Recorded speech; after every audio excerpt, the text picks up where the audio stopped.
নমস্কাৰ আগন্তুক মেট্ৰিক পৰীক্ষাৰ কাৰণে প্ৰিপাৰেচন কৰি থকা সকলো ছাত্ৰ-ছাত্ৰীক আমাৰ চেনেললৈ স্বাগতম জনাইছো। ভিডিঅ'টোৰ আৰম্ভণিতে তোমালোকক মই শুভেচ্ছা জনাইছো। এতিয়া মই আজি এই ভিডিঅ'টো তোমালোকৰ কাৰণে এটা ইম্পৰ্টেণ্ট বস্তু লৈ আহিছো। আমি সকলোৱে যেহেতু পঢ়ি আছো, প্ৰিপাৰেচন কৰি আছো এক্সামৰ কাৰণে। তো এই প্ৰিপাৰেচন কৰোঁতে আমাক কিছুমান কি হয় কেতিয়াবা কনফিউজন আহি যায়। কেতিয়া কোনটো সাবজেক্ট পঢ়িলে আমাৰ টাইমটো মেনেজ হ'ব। তো সেই টাইমটো মেইন কথা হ'ল তোমালোকৰ টাইমৰ ওপৰত বহুত কনফিউজন আহি যায়, বহুত প্ৰব্লেম সৃষ্টি হয়। তো আমি কি কৰিছো এই ভিডিঅ'টো তোমালোকৰ কাৰণে এটা ধুনীয়া শেডিউল বনাইছো, এখন টাইম টেবুল বনাইছো যে কোনটো সাবজেক্ট তোমালোকে কিমান টাইম দিবা আৰু কেতিয়া কেতিয়া কোনটো সাবজেক্ট পঢ়িবা। কাৰণ আমি যেতিয়া যিটো সাবজেক্ট পঢ়িলে আমাৰ কি হয় দিমাগত সেইখিনি বস্তু মনত নাথাকিব পাৰে। তো আমাৰ কিছুমান সাবজেক্ট পঢ়াৰ কাৰণে উপযুক্ত কিছুমান টাইম আছে নিৰ্দিষ্ট। তো মই সেই হিচাপত ধুনীয়াকৈ ৰিচাৰ্চ কৰি কেনে সেইখিনি বস্তু তোমালোকৰ মাজলৈ লৈ আহিছো। গতিকে ভিডিঅ'টো শেষলৈ চাবা। তো তোমালোকৰ কাৰণে মই এখন 10 বা 12 ঘণ্টাৰ এখন টাইম টেবুল লৈ আহিছো। তো টাইম টেবুলখনত কেতিয়া কি কৰিবা কি নকৰিবা মই গোটেইখিনি বস্তু লিখি দিছো চাবা। তো ৰাতিপুৱা যদি আমি মৰ্নিং সেশনত ৰাখিছো মই ৰাতিপুৱা সেই মৰ্নিং সেশনটোত কি হয় তোমালোকে যদি 5 বজাৰ আগত শুই উঠা ধুনীয়াকৈ তো উঠি কেনে ফ্ৰেছ হয়। তো সেই 5 বজাৰ পৰা 5:30 বজালৈ যি আধা ঘণ্টা টাইম ৰাখিছো এই আধা ঘণ্টা সময়খিনি তোমালোকে কি কৰিবা যে আগৰ দিনাখন যিখিনি পঢ়িছিলা লাইট ৰিভিজন অফ ইয়েষ্টাৰডেজ টপিক তোমালোকে আগৰ দিনাখন যিখিনি তোমালোকে পঢ়িছিলা সেইখিনি বস্তু অলপমান ৰিভিজন কৰিবা, তেতিয়া মনত পেলাব চেষ্টা কৰিবা। তেতিয়াহ'লে তোমালোকৰ যিটো পঢ়াৰ লিংকটো সেই লিংকটো থাকি যাব। মানে যোৱাকালি যিখিনি পঢ়িছিলা সেই যোৱাকালি পঢ়াখিনিৰ লগত আজিৰ লিংকটো তোমালোকৰ আহি যাব। গতিকে অলপমান ৰিভিজন কৰি ল'বা। তাৰপিছত 5:30 যিটো ফাৰ্ষ্ট সেশন ৰাখিছো 1.5 ঘণ্টাৰ এটা সময় ৰাখিছো 5:30 পৰা তোমালোকৰ 7 বজালৈ। তো এই 7 বজালৈ যিখিনি সময় এই 1.5 ঘণ্টাত তোমালোকে মৰ্নিং সেশন আৰু এই মৰ্নিং সেশনটোৰ তোমালোকে প্ৰথম সাবজেক্টটো কি পঢ়িবা মেথছ পঢ়িবা। কাৰণ ৰাতিপুৱা সময়খিনি আমাৰ মাইণ্ডটো ফ্ৰেছ হৈ থাকে, কাৰণ নতুন দিন আৰম্ভ হৈছে, টোপনি মৰা ধুনীয়াকৈ উঠিছো। তো সেই ফ্ৰেছ মাইণ্ডত তোমালোকে মেথছ পঢ়িবা, মেথছটো প্ৰেক্টিছ কৰিবা। তোমালোকৰ কি হয় যিহেতু টান সাবজেক্ট হয় মেথছটো অলপ, গতিকে তোমালোকে পঢ়াৰ কাৰণে সুবিধা হ'ব এইটো আৰু মনত থাকিব বস্তুবিলাক। তো এই মেথছত তোমালোকে কি কৰিবা সদায় মেথছটো প্ৰেক্টিছ কৰিবা। কাৰণ তোমালোকে কি যদি মেথছটো পঢ়ি যোৱা বা চাই যোৱা তোমালোকে কোনো বস্তু মনত নাৰাখে, কাৰণ সকলো বস্তু পাহৰি যাব তোমালোকে। তো মেথছটো কি কৰিব লাগিব প্ৰেক্টিছ কৰিব লাগিব। তো মেথছটো প্ৰেক্টিছ কৰিবা, প্ৰব্লেমবিলাক সলভ কৰিবা আৰু ফৰ্মুলা যিবিলাক আছে ইম্পৰ্টেণ্ট যিবিলাক ফৰ্মুলা আছে সেই ফৰ্মুলাবিলাক এবাৰ সকলোবিলাক চাই যাবা। তো এই 1.5 ঘণ্টাত তোমালোকে ধুনীয়াকৈ মেথছটো কেলকুলেশ্যন কৰিবা বা মেথছটো পঢ়িবা। তোমালোকে যদি মেথছৰ কাৰণে পঢ়ি আছে যি এমচিকিউ লাগে তোমালোকক, তাৰ কাৰণে মই তোমালোকৰ এই চেনেলটোত ধুনীয়াকৈ এমচিকিউ ইম্পৰ্টেণ্ট প্ৰত্যেকটো চেপ্টাৰ ৱাইজ তোমালোকে ইম্পৰ্টেণ্ট এমচিকিউবিলাক সলভ কৰিছো, বেলেগ ডিষ্ট্ৰিক্টৰ প্ৰশ্নসমূহতো সলভ কৰিছো। তোমালোকে ইয়াৰ পৰা চাই ল'ব পাৰা, আমাৰ চেনেলটোত আছে গোটেইখিনি। তো নেক্সট 7 বজাৰ পৰা 7:30 বজালৈ যি আধা ঘণ্টা সময় আছে সেই আধা ঘণ্টা সময় তোমালোকৰ কাৰণে মই ব্ৰেক টাইম দিছো। আৰু এই ব্ৰেক টাইমটোত তোমালোকে ব্ৰেকফাষ্ট কৰিব পাৰা আৰু অলপমান ৰিলেক্স হ'ব পাৰা। তো ৰিলেক্স হৈ কিনে তোমালোকে কি কৰিবা আকৌ লেট মৰ্নিং সেশনত ৰাখিছো। আৰু এই সেশনটোত তোমালোকে 7:30 পৰা তোমালোকে 9 বজালৈ 1.5 ঘণ্টা সময় ৰাখিছো। আৰু এই 1.5 ঘণ্টাত তোমালোকে কি ল'ব পাৰা সায়েন্স সাবজেক্টটো ল'ব পাৰা। আৰু এই সায়েন্স সাবজেক্টটো তোমালোকৰ যিহেতু তিনিটা পাৰ্ট আছে, ফিজিক্স আছে, কেমেষ্ট্ৰি আছে আৰু বায়'লজি আছে। তো তোমালোকে কি কৰিবা যে কোনোবা দিনাখন ফিজিক্স পঢ়িবা, নেক্সট দিনাখন কেমেষ্ট্ৰি পঢ়িবা আৰু তাৰ পিছদিনাখন তোমালোকে কি পঢ়িবা বায়'লজি পঢ়িবা। একেদিনে তোমালোকে ফিজিক্স নপঢ়িবা, বায়'লজি, কেমেষ্ট্ৰি একেদিনাখনে তোমালোকে তিনিটা সাবজেক্ট নপঢ়িবা। তেতিয়াহ'লে কি হয় বস্তুবিলাক অলপ মিছমেটচ হৈ যায়। আমাৰ মাইণ্ডটো কি হয় ইমান বেছি মনোযোগ দিয়াত মানে অলপ অসুবিধাৰ সৃষ্টি হয়। গতিকে তোমালোকে লিংক থকা বস্তুবিলাক পঢ়ি যাবা, যে প্ৰথম দিনাখন কেমেষ্ট্ৰি ফিজিক্স পঢ়িলে নেক্সট দিনাখন কেমেষ্ট্ৰি পঢ়িবা, তাৰপিছত তোমালোকে বায়'লজি পঢ়িবা, alternate chapter daily. Next make short notes. Already তোমালোকৰ নোট বনোৱা হৈ গৈছে যিহেতু, গতিকে সেই নোটবিলাক তোমালোকে কি কৰিবা পঢ়িবা, ৰিভাইজ কৰিবা। তাৰপিছত এমচিকিউ তোমালোকৰ কাৰণে ইম্পৰ্টেণ্ট বস্তু কি এমচিকিউ। আৰু এই এমচিকিউখিনি তোমালোকৰ মিনিমাম 10টা এমচিকিউ একদিনত যদি চোৱা তোমালোকে মিনিমাম 10টা এমচিকিউ চালে 20 দিন আহি আছে তোমালোকৰ, 20 দিন বা 30 দিন পৰীক্ষালৈ আছে। তো 30 দিনত তোমালোকৰ 10টাকে 300টা এমচিকিউ হৈ যাব। বেছি চাব পাৰিলে আৰু ভাল কথা, কিন্তু তোমালোকে মিনিমাম 10টা এমচিকিউ তোমালোকে এদিনত ট্ৰাই কৰিবা। আৰু নেক্সট তোমালোকে 9 বজাৰ পৰা 9:15 মিনিটলৈ মই এটা সময় ব্ৰেক সময় দিছো। আৰু এই ব্ৰেক সময়খিনি তোমালোকে মনত ৰাখিবা যে মোবাইল ফোনটো কেতিয়াও ইউজ নকৰিবা। মোবাইল ফোনটো ইউজ কৰিলে তোমালোকৰ পঢ়াৰ পৰা মাইণ্ডটো অলপমান ডাইভাৰ্ট হৈ যাব। কাৰণ আমি যেতিয়া ছ'চিয়েল মিডিয়া অন কৰি লোৱাৰ লগে লগে আমাৰ কেতিয়া টাইমটো গুচি যায় আমি গম নাপাওঁ। তোমালোকে 15 মিনিটৰ কাৰণে ব্ৰেক ল'বা, সেইটো গৈ কিনে 1 ঘণ্টা হৈ যাব। গতিকে তোমালোকে কেতিয়াও মোবাইল ফোন ইউজ নকৰিবা এইখিনি সময়, ৰাতিপুৱাৰ সময়খিনিত। তাৰপিছত 9:15 পৰা 10:45 আকৌ 1.5 ঘণ্টাৰ সেশন ৰাখিছো। আৰু সেই সেশনত তোমালোকে কি পঢ়িব পাৰা সেশনটোত ছ'চিয়েল সায়েন্স পঢ়িব পাৰা। ছ'চিয়েল সায়েন্স তোমালোকৰ কি টপিক আছে, হিষ্ট্ৰী আছে, জিঅ'গ্ৰাফী আছে, চিভিক্স আছে আৰু ইকনমিক্স আছে। তো হিষ্ট্ৰী বা জিঅ'গ্ৰাফী বা পলিটিকেলৰ যিখিনি বস্তু আছে, তো তাৰ কাৰণে তোমালোকে কি কৰিব লাগিব যিবিলাক নোট বনাইছা তোমালোকে বা মেইন টেক্সট বুকখন পঢ়িলে তোমালোকে সদায় কি কৰিবা লাউড পঢ়িবা। ৰিড আৰু লাউড মানে তোমালোকে সদায় উচ্চ স্বৰে পঢ়িবা। কাৰণ সমাজ বিজ্ঞানে হওক বা অসমীয়া হয় যিবিলাক আমাৰ পঢ়িবলগীয়া সাবজেক্ট আছে সেইবিলাক যদি তোমালোকে মনে মনে পঢ়ি যোৱা, আমাৰ মনে মনে পঢ়িলে কি হয় তোমালোকে বাই হাৰ্ট কৰাত বা মনত ৰখাত বস্তুবিলাক অলপ প্ৰব্লেম হয়। তোমালোকে যেতিয়া উচ্চ স্বৰে পঢ়ি যাবা বস্তুবিলাক সদায় যেতিয়া ৰিডিং কৰিবা, ৰিডিং কৰিলে তোমালোকৰ কি হয় সেই বস্তুটো মাইণ্ডত থাকি যায়। গতিকে সদায় মনত ৰাখিবা যে এই যিবিলাক আমাৰ পঢ়িবলগীয়া সাবজেক্ট আছে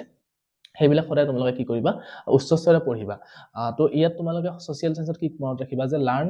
ডেটছ এণ্ড পইণ্টছ যিখিনি ইম্পৰ্টেণ্ট তোমালোকৰ ডেট আছে হিষ্ট্ৰীত তোমালোকে বহুত ডেট পাবা বা কেতিয়া কি যুদ্ধ হৈছিলে কি হৈছিলে সেই গোটেইবিলাক ঘটনাৰ ওপৰত তোমালোকৰ কি আছে এক্সট্ৰা তাৰিখ আছে চন আছে গতিকে সেই ইম্পৰ্টেণ্ট চনবিলাক ইম্পৰ্টেণ্ট তাৰিখবিলাকৰ ওপৰত গুৰুত্ব দিবা আৰু কিছুমান ইম্পৰ্টেণ্ট পইণ্টছ যিবিলাক আছে আমাৰ বাকীকেইটা টপিকছত তো সেইকেইটাৰ কাৰণে তোমালোকে কি কৰিবা সেই অলৰেডি হাইলাইট কৰিছে যিহেতু গতিকে সেইখিনি বস্তু তোমালোকে আকৌ ৰিভিজন কৰিবা আৰু নেক্সট প্ৰেক্টিচ মেপৱৰ্ক এইটো একদম ইম্পৰ্টেণ্ট টপিক তোমালোকৰ কাৰণে এটা কিহৰ কাৰণে কাৰণ ইয়াতে তোমালোকৰ আছে মেপৰ কাৰণে যিখিনি সমাজ বিজ্ঞানত কি থাকে 5 নম্বৰ বা 4 নম্বৰ মেপৰ কাৰণে তোমালোকৰ একদম থাকে কনফাৰ্ম আৰু সেইটো কমন 100% প্ৰত্যেকবাৰ মেট্ৰিকত আহিয়ে আছে গতিকে তোমালোকে সেই 5 নম্বৰটোৰ কাৰণে প্ৰিপাৰেচন কৰিব লাগিব আৰু এইটো একদম ইজি নাম্বাৰ হয় গতিকে আমাৰ কি কৰিব লাগিব মেপটোৰ কাৰণে তোমালোকে কি কৰিবা প্ৰিপাৰেচন কৰিবা আৰু উল্লেখযোগ্য স্থান আছে কাজিৰঙা হওক বা আমাৰ যিবিলাক কল কাৰখানা আছে তোমালোকৰ ৰাষ্ট্ৰীয় উদ্যান যিবিলাক আছে সেই গোটেইবিলাক তোমালোকে কোনটো স্থানত আছে কোনটো স্থানত অৱস্থিত সেই গোটেইখিনি বস্তু তোমালোকে মনত ৰাখিবা গতিকে আমাৰ যিটো সোশ্যাল সায়েন্সৰ যিটো সমাজ বিজ্ঞানৰ সেশন আছিলে মই ইয়াতে সামৰিছো নেক্সট আহিলে 10:45 পৰা 11 বজালৈ আকৌ 15 মিনিটৰ ব্ৰেক এটা দিছো তো এই ব্ৰেকত তোমালোকে মোবাইল ইউজ কৰিব পৰা শৰ্ট ব্ৰেক এটা কিন্তু মোবাইলটো ইউজ কৰিলে মনত ৰাখিবা যে যাতে তোমালোকৰ 15 মিনিটতকৈ বেছি সময় গুচি নাযায় সেইটো বস্তু মনত ৰাখিবা গতিকে সেই হিচাপত তোমালোকে এই মোবাইলটো ইউজ কৰা বা বেলেগ কামত খটোৱা সেই 15 মিনিটৰ ব্ৰেকটো ল'বা লৈ নেক্সট মিড ডে সেশন আহিছো এবাৰ মিড ডে সেশনত মই কি কৰিছো 11 বজাৰ পৰা 12 বজালৈ 1 ঘণ্টা সময় দিছো ইংলিছত আৰু ইংলিছত তোমালোকে কি কৰিব লাগিব গ্ৰামাৰ পঢ়িব লাগিব ৰাইটিং প্ৰেক্টিছ কৰিব লাগিব পোষ্ট পোয়েট্ৰি পঢ়িব লাগিব বা ৰিডিং কম্প্ৰিহেনশন যিখিনি আছে আমাৰ সেইখিনি পঢ়িব লাগিব তো তোমালোকে মেইনলি কি পোষ্ট আৰু পোয়েমৰ যিখিনি প্ৰোজ আৰু পোয়েট্ৰি আছে তোমালোকৰ তাত যিখিনি প্ৰশ্ন উত্তৰ আছে কোৱেশ্চন আনসাৰ যিখিনি আছে তোমালোকে অলৰেডি লিখা হৈ গৈছে বা নোট বনাইছা তো সেইখিনি বস্তু তোমালোকে ৰিভাইজ কৰিবা আকৌ পঢ়া শুনা সেইখিনি মুখস্থ কৰিবা যিখিনি মুখস্থ হোৱা নাই দীঘল প্ৰশ্ন সেইখিনি মুখস্থ কৰিবা তাৰ পিছত গ্ৰামাৰখিনি চাবা অলপ নেক্সট ৰাইটিং প্ৰেক্টিছৰ কাৰণে মই আৰু এটা সেশন ৰাখিছো মই তাত তোমালোকে তাত ৰাইটিংখিনি কৰিব পাৰা গতিকে এইটো সেশনত তোমালোকে এই 1 ঘণ্টাটো তোমালোকে মেইনলি টেক্সট বুকখনৰ ওপৰত গুৰুত্ব দিবা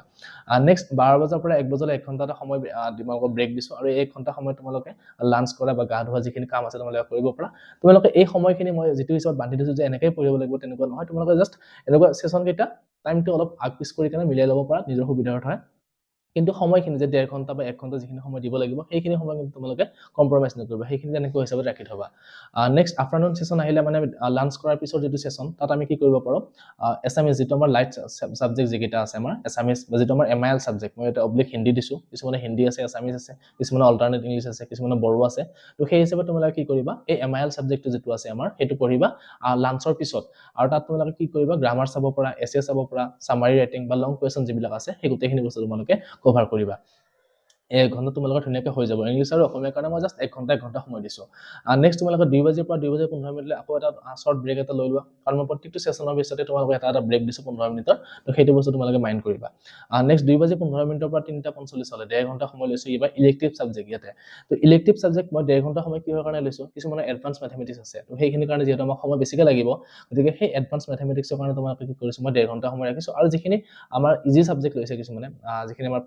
আমাৰ প্ৰেক্টিকেল থকা কিছুমান সাবজেক্ট আছে এগ্ৰিকালচাৰ বা ইলেক্ট্ৰনিক্স বা আইটি যিবিলাক সাবজেক্ট আছে তোমালোকে সেইখিনিৰ কাৰণে ইমান 1.5 ঘণ্টা সময় প্ৰয়োজন নাই গতিকে তাত তোমালোকে কি কৰিব পাৰা বাকি তোমালোকৰ যি হাৰ্ড সাবজেক্ট আছে তোমালোকৰ যোনটো সাবজেক্ট টান লাগে আৰু সেই টান লগা সাবজেক্টটো এই 1.5 ঘণ্টাৰ ভিতৰত তোমালোকে ইলেক্টিভ খিনি পঢ়াৰ পিছত সেইটো কৰিব পাৰা তোমালোকে তো তাৰ কাৰণে মই কৈ দিছো আগতে 1.5 ঘণ্টা সময়টো এই কাৰণে দিছো যে যিখিনি এডভান্স মেথমেটিক্স আছে তাৰ কাৰণে মই 1.5 ঘণ্টা ৰাখিছো আৰু বাকিখিনিৰ কাৰণে তোমালোকে কি কৰিব পাৰা 1 ঘণ্টা তোমালোকে ইলেক্টিভটো পঢ়ি কেনে বাকি আধা ঘণ্টা তোমালোকে বেলেগ সাবজেক্টত দি দিব পাৰা ইয়াতে নেক্সট 4 বজাৰ পৰা 15 মিনিটৰ ব্ৰেক দিছো আকৌ 15 মিনিটৰ ব্ৰেকৰ পিছত তোমালোকে 4 বজাৰ পৰা 5:30 লৈ 1.5 ঘণ্টা যিটো সময় আছে সেই 1.5 ঘণ্টা সময় তোমালোকে কি কৰিব পাৰা মই যে কৈছিলো তোমালোকক এটা নেক্সট এটা সেশন ৰাখিছো লিখাৰ কাৰণে সেই লিখাৰ সেশনটো এইটো ৰাইটিং প্ৰেক্টিছ এইটো ৰাইটিং প্ৰেক্টিছত তোমালোকে কি কৰিব পাৰা মেথ সলভ কৰিব পাৰা যিবিলাক আমাৰ লং কুৱেশ্চন আছে বা শৰ্ট এনসাৰ কুৱেশ্চন আছে সেইবিলাক লিখি কেনে তোমালোকে প্ৰেক্টিছ কৰিব পাৰা ইংলিছৰ যিখিনি ৰাইটিং আছে মানে তোমালোকৰ এছে ৰাইটিং আহিব পাৰে নেক্সট আৰু কি আছে তোমালোকৰ ৰিপৰ্ট ৰাইটিং আছে লেটাৰ ৰাইটিং আছে তো সেইখিনি বস্তু তোমালোকে ইয়াতে প্ৰেক্টিছ কৰিব পাৰা ইংলিছ ৰাইটিংত নেক্সট ডায়াগ্ৰাম আছে তোমালোকৰ বায়োলজিত যিহেতু ছবি অঁকা অংকন কৰা এটা আহে তোমালোকৰ সায়েন্সৰ পৰা গতিকে সেই বস্তুটো এই তোমালোকে ইয়াতে প্ৰেক্টিছ কৰিব পাৰা বা অসমীয়াৰ যদি তোমালোকে এছে ৰাইটিং কৰিব পৰা লাগা আছে বা এছে ৰাইটিংৰ কাৰণে তোমালোকে প্ৰেক্টিছ কৰিব সময় লাগে তো তোমালোকে এই 1.5 ঘণ্টা সময়ত সেইখিনি বস্তু কভাৰ কৰিব পাৰা তো ইয়াতে এনেকুৱা নহয় যে গোটেইকেইটা মেথছই হওক বা ছ'চিয়েল ইংলিছে হওক বা বায়োলজি হওক একেদিনে কভাৰ কৰিব লাগিব তেনেকুৱা নহয় এই 1.5 ঘণ্টাত তোমালোকে কি কৰিব পাৰা এদিন মেথছ কৰিলে এদিন তোমালোকে ইংলিছো কৰিব পাৰা এদিন অসমীয়া কৰিব পাৰা বা এদিন তোমালোকে সায়েন্সৰ কাৰণে ল'ব পাৰা তো এই 1.5 ঘণ্টা সময়টো গুচি গ'ল তাৰপিছত নেক্সট তোমালোকে আধা ঘণ্টা এটা কাৰণ 5:30 তোমালোকৰ কি গধূলি হৈ যায় বা সন্ধিয়া হৈ যায় আমাৰ তো সন্ধিয়াৰ পিছত তোমালোকৰ সন্ধিয়া চাহ খাব লাগে বা অলপ ফ্ৰেছ হ'ব লাগে বা অলপ ৰাস্তাৰ ফালে ওলাই যাব লাগে গতিকে সেই আধা ঘণ্টা সময়ত ৰাখিছোঁ মই এই আধা ঘণ্টা তোমালোকে অলপ ৰিলেক্স হৈ কেনে বা চাহ পানী খাই কেনে কি কৰিব পাৰা আকৌ 6 বজাৰ পৰা পঢ়া টেবুলত বহিব পাৰা আৰু পঢ়া টেবুলত 6 বজাৰ পৰা বহিলে আকৌ 1 ঘণ্টা সময়ত ৰাখিছোঁ মই এইবাৰ আৰু তোমালোকৰ কোনো সাবজেক্ট পঢ়িব নালাগে ইয়াতে কি দিছোঁ মই PYQ কৰিব লাগিব প্ৰিভিয়াছ ইয়াৰ যে কুৱেশ্যন পেপাৰ সেইখিনি আমাৰ কাৰণে ইম্পৰ্টেণ্ট হয় কাৰণ তোমালোকৰ MCQ যিহেতু আহিব 4টা সাবজেক্টৰ পৰা গতিকে এই PYQ যেটো তোমালোকৰ আছে সেই PYQ টোৰ কাৰণে তোমালোকে কি কৰিছো মই এইখিনি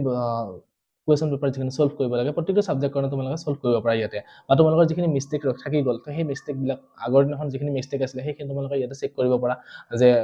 MCQ সলভ কৰোতে যি মিস্টেক হৈ গ'ল সেইখিনি বস্তুৰ কাৰণে মই 1 ঘণ্টা সেশন ৰাখিছো নেক্সট তোমালোকৰ 7 বজাৰ পৰা 8 বজালৈ 1 ঘণ্টা এটা সেশন ৰাখিছো আৰু এই সেশনটো তোমালোকে কি কৰিব পাৰা মেথছ বা সায়েন্সৰ যি টাফ চেপ্টাৰ আছে বা এডভান্স ম্যাথমেটিক্স যিখিনি আছে এডভান্স ম্যাথমেটিক্সৰ কাৰণে যিখিনি টাফ চেপ্টাৰ আছে সেইখিনি তোমালোকে ইয়াতে ৰাখিব পাৰা বা যিখিনি ডাউট যিখিনি তোমালোকৰ ডাউট ৰৈ গৈছে আগতে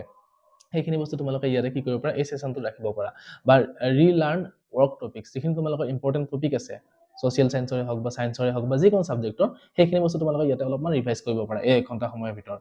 নেক্সট তোমালোকে 8 বজাৰ পৰা 9 বজালৈ ডিনাৰ সেশনটো ৰাখিছো এটা তোমালোকে ৰাতিৰ আহাৰ গ্ৰহণ কৰিব পাৰা বা 1 ঘণ্টা তোমালোকক এই 1 ঘণ্টা সময় তোমালোকৰ ৰেষ্ট লোৱা অলপ লৈ কেনে কি কৰা ভাত খোৱা বা ঘৰৰ পৰিয়ালৰ লগত অলপ কথা বতৰা কৰা বা মোবাইল চোৱা এনেকৈ চাব পাৰা তোমালোকে তাৰ পিছত তোমালোকে 9 বজাৰ পৰা 10 বজালৈ আকৌ 1 ঘণ্টা সময়তে ৰাখিছো মই আৰু সেই 1 ঘণ্টা সময় তোমালোকে কি কৰিবা final revision of the day মতলব কি তোমালোকৰ যে এই গোটেই দিনটো যিখিনি পঢ়িলা তোমালোকে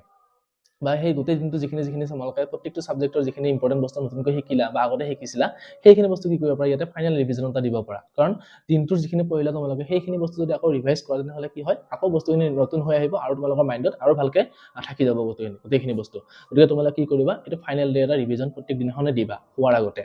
তাৰপৰা revise all subject study to date এইটো যে ক'লো যে আজি দিনটোত তোমালোকে যিখিনি পঢ়িছিলা সেই গোটেইখিনি বস্তু তোমালোকে অলপমান ৰিভাইজ কৰিবা highlight important formulas and point যিখিনি তোমালোকৰ ইম্পৰ্টেন্ট টপিক আছে সেইখিনি অলৰেডি হাইলাইট হৈ গ'ল তোমালোকৰ গতিকে এইটো আৰু তোমালোকৰ কাৰণে ইমান টান প্ৰবলেম নহয় আৰু যে এই 1 ঘণ্টা সময় ৰাখিছিলো যে মই ডিনাৰ সেশনটোত তাত তোমালোকে যদি আধা ঘণ্টা সময় ইয়াতে উলিয়াব পাৰা ফাইনেল ডে ৰিভিজনৰ কাৰণে 1 ঘণ্টা ৰাখিছো তাত তোমালোকে তাৰ পৰা আধা ঘণ্টা আনিব পাৰা যদি তোমালোকৰ সেই যি ৰেষ্ট দিয়া 1 ঘণ্টা আছিলে তাত যদি তোমালোকৰ সময় ৰৈ যায় সেইটো নিজৰ ওপৰত ডিপেন্ড কৰিব তোমালোকে কিমান কমিটেড হৈছে পঢ়াৰ কাৰণে বা এক্সামৰ কাৰণে কিমান প্ৰিপাৰেচন কৰিব চেষ্টা কৰিছা নিজৰ ওপৰত ডিপেন্ড কৰিব সেই হিচাপে তোমালোকে টাইমটো আৰু বঢ়াই দিব পাৰা কাৰণ প্ৰথম দিনাখনে আমি একেদিনে বহুত বস্তু পঢ়িব নোৱাৰো অলপকৈ কৰিব লাগিব গতিকে সেই হিচাপত তোমালোকে চাই গলে পৰীক্ষাৰ আগলৈ তোমালোকে আৰু বেছি কি হ'ব তোমালোকৰ পঢ়াৰ প্ৰতি আৰু বেছি আগ্ৰহ আহিব গতিকে তেতিয়া তোমালোকে আৰু টাইমটো বঢ়াই দিব পাৰিবা নেক্সট তোমালোকৰ 10 বজাত মই স্লিপ দিছো কাৰণ টোপনিটো আমাৰ কাৰণে ইম্পৰ্টেন্ট আমি যিমান দিনটো কষ্ট কৰিছো যিমান পঢ়িছো সেইখিনি বস্তু যদি আমি নুখুই কেনে আকৌ পঢ়িয়ে থাকো ৰাতিটো যদি আমি পঢ়িব যাওঁ তেনেহলে কি হয় টোপনিটো যদি আমাৰ কমপ্লিট নহয় তেতিয়াহলে তোমালোকৰ পঢ়া বস্তুবিলাকো মনত নৰয় গতিকে টোপনিটো তোমালোকৰ কাৰণে ইম্পৰ্টেন্ট গতিকে কি কৰিবা তোমালোকে 10 বজাত ধুনীয়াকৈ বিছনাত যাবা শুবা শুই আকৌ ৰাতিপুৱা 5 বজাত উঠি যাবা তো আমাৰ কিমান 6 ঘণ্টা 8 ঘণ্টা সময় হৈ গ'ল আমাৰ 7 ঘণ্টা সময় হৈ গ'ল আমাৰ পঢ়াৰ কাৰণে গতিকে সেই 7 ঘণ্টা তোমালোকৰ ধুনীয়া টোপনিটো হ'ল মাইন্ডটো ৰিফ্ৰেছ হ'ল আকৌ নেক্সট দিনাখনৰ কাৰণে তোমালোকে কি কৰিব পাৰা আকৌ পঢ়াৰ কাৰণে পঢ়াৰ কাৰণে আকৌ আমি পঢ়িব পাৰো গতিকে তোমালোকে কি কৰিবা এই যিখন টাইম টেবুল আছে সেইখন তোমালোকে ফলো কৰিব পাৰা এক্সামৰ কাৰণে আৰু ফলো কৰি তোমালোকৰ মোৰ হিচাপত ফলপ্ৰসূ হ'বা গতিকে তোমালোকে সেই হিচাপত পঢ়ি যাবা লাষ্টত মই তোমালোকক এটা ইম্পৰ্টেন্ট টপিক দিছো চাবা যে keep phone away while studying এটা কথা মনত ৰাখিবা যে পঢ়া টেবুলত কেতিয়াও ফোন ব্যৱহাৰ নকৰিবা লাগিলে যিমানে এতিয়া আৰু ইউটিউবৰ পৰা তোমালোকে পঢ়া বা কিবা পঢ়া সেইবিলাক তোমালোকে এক্সট্ৰা টাইম কৰিবা কিন্তু পঢ়া সময় যেতিয়া পঢ়িবা তোমালোকে সেই পঢ়া সময়ত কেতিয়াও মোবাইল ফোনটো ইউজ নকৰিবা নেক্সট কি দিছো মই ড্ৰিংক ৱাটাৰ অফ তোমালোকে খোৱা পানীৰ ওপৰত বা স্বাস্থ্যৰ ওপৰত তোমালোকে কি কৰিব লাগিব গুৰুত্ব দিব লাগিব কাৰণ এতিয়া যদি তোমালোকৰ বেমাৰ হৈ যায় কিবা এটা হৈ যায় তেনেহলে একদিন দুদিন বেমাৰত পৰি গ'লে তোমালোকৰ কি হ'ল লছ হৈ গ'ল বহুতখিনি গতিকে নিজৰ স্বাস্থ্যৰ ওপৰত গুৰুত্ব দিবা টোপনিৰ ওপৰত গুৰুত্ব দিবা নেক্সট 3 নম্বৰ পইণ্টটো কি দিছো মই take 10 and 15 minute break after each long session মই এইটো কথা কৈ আছো তোমালোকক যে প্ৰত্যেকটো সেশনৰ পাছত বা প্ৰত্যেকটো তোমালোকৰ সাবজেক্টৰ পিছত কি কৰিবা সদায় 10 মিনিট বা 15 মিনিট এটা ব্ৰেক ল'বা আৰু সেইটো মই সেইকাৰণে প্ৰত্যেকটো সেশনৰ পিছত তোমালোকক 15 মিনিট এটা ব্ৰেক দি দিছো নেক্সট স্লিপ 7 আৱাৰ মাষ্ট এইটো তোমাৰ 7 ঘণ্টা মিনিমাম 7 ঘণ্টা তোমালোকে শুবই লাগিব কাৰণ মেক্সিমাম কাৰণ এতিয়াতো মিনিমাম ক'লে তোমালোকে 7 ঘণ্টাৰ বেছি শুই দিবা আৰু বেছি শুই দিলে কি হ'ব তোমালোকৰ টাইমটো নিমিলিব গতিকে তোমালোকে 7 ঘণ্টা এটা কি কৰিবা শুবই লাগিব দেহৰ কাৰণে দিবই লাগিব নিজৰ কাৰণে আৰু নেক্সট তোমালোকৰ সানডে কাৰণে আৰু যিখিনি মই এই মাত্ৰ কৈ আহিলো এইখিনি তোমালোকে সোমবাৰৰ পৰা শনিবাৰলৈ কৰিব পাৰা নেক্সট দেওবাৰটো তোমালোকে কি দিছো চোৱা দেওবাৰটো দিছো ফুল ৰিভিজন প্লাস মক টেষ্ট ডে এটা এই দেওবাৰটো তোমালোকে কি কৰিবা চাবা যে যিখিনি এই সপ্তাহটোত পঢ়িলা সেই সপ্তাহটোৰ পৰা গোটেইখিনি বস্তু ৰিভাইজ কৰিবা এবাৰ কাৰণ দেওবাৰটো তোমালোকে এটা নতুনকৈ আৰু পঢ়িব নালাগে এই সপ্তাহটোত সোমবাৰৰ পৰা শনিবাৰলৈ যিখিনি বস্তু পঢ়িলা সেইখিনি বস্তু ৰিভাইজ কৰিবা ৰিভাইজ কৰাৰ পিছত তোমালোকে কি কৰিবা প্ৰিভিয়াছ ইয়াৰৰ যিখিনি কুৱেশ্যন পেপাৰ আছে প্ৰত্যেকটো সাবজেক্টৰ কাৰণে নহয় তোমালোকে মেথছ বা সায়েন্স বা ইংলিছৰ কাৰণে বা তোমালোকৰ সোশিয়ালৰ কাৰণে যিখিনি তোমালোকে এমসিকিউ আহে তো এমসিকিউ কাৰণে তোমালোকে কি কৰিব পাৰা এই প্ৰিভিয়াস ইয়াৰৰ কোৱেশ্চন পেপাৰ বিলাক 3 ঘণ্টা সময় মোবাইলত চাই কেনে বা ঘড়ীত চাই কেনে তোমালোকে কি কৰিব পাৰা মোবাইলটো বন্ধ কৰিছে সৰি মোবাইলটো নালাগে তোমালোকে ঘড়ী এটা লৈ ল'বা লৈ কেনে তাত কি কৰিবা 3 ঘণ্টা তোমালোকে টাইম চাবা যে 9 বজাৰ পৰা বহিছা 12 বজালৈ এই পৰীক্ষাত যেনেকৈ তোমালোকে বহা ঠিক তেনেকুৱাকৈ তোমালোকে কি কৰিবা 9 বজাৰ পৰা 12 বজালৈ 3 ঘণ্টা সময়তে বান্ধি ল'বা লৈ কেনে প্ৰশ্ন পেপাৰখন ল'বা আগৰ কোৱেশ্চন পেপাৰ প্ৰিভিয়াস ইয়াৰৰ বা নতুনকৈ যিবিলাক অনলাইনত বহুত কোৱেশ্চন পেপাৰ আছে তোমালোকৰ তেনেকুৱা চেম্পল কোৱেশ্চন পেপাৰ সেই কোৱেশ্চন পেপাৰখন তোমালোকে লৈ ল'বা লৈ কেনে কি কৰিবা এই 9 বজাৰ পৰা 12 বজালৈ 3 ঘণ্টা একদম এক্সামত যেনেকৈ তোমালোকে বহিবা ঠিক তেনেকৈ প্ৰিপাৰেচন কৰিবা তেতিয়া তোমালোকৰ টাইমটো ধুনীয়াকৈ কভাৰ হৈ যাব যে 3 ঘণ্টাত কেনেকৈ পৰীক্ষা লিখিব লাগিব মেট্ৰিকত সেইটো হিচাপত তোমালোকে কি প্ৰিপেয়াৰ হৈ যাব আৰু 1.5 ঘণ্টা যেহেতু আমি এমসিকিউ কমপ্লিট কৰিব লাগিব সেই হিচাপত তোমালোকে 10:30 ত কি কৰিবা 10:30 বজাত যিখিনি এমসিকিউ আছিল সেইখিনি কমপ্লিট কৰিব চেষ্টা কৰিবা আৰু 10:30 বজাৰ পৰা আকৌ 12 বজালৈ যিখিনি তোমালোকৰ ডেসক্ৰিপটিভ যিখিনি কোৱেশ্চন আছে সেইখিনি তোমালোকে প্ৰেক্টিস কৰিবা গতিকে এইখিনি বস্তু তোমালোকে ফলো কৰি যোৱা আৰু বেছি দিন নাই যেহেতু একমাহ সময় আছে এই একমাহত তোমালোকে ধুনীয়াকৈ প্ৰিপাৰেচন কৰি 90 ওপৰত সকলোৱে যাতে পাৰ্চেন্ট ল'ব পাৰা সকলোলৈ শুভেচ্ছা থাকিলে গতিকে অল দা বেষ্ট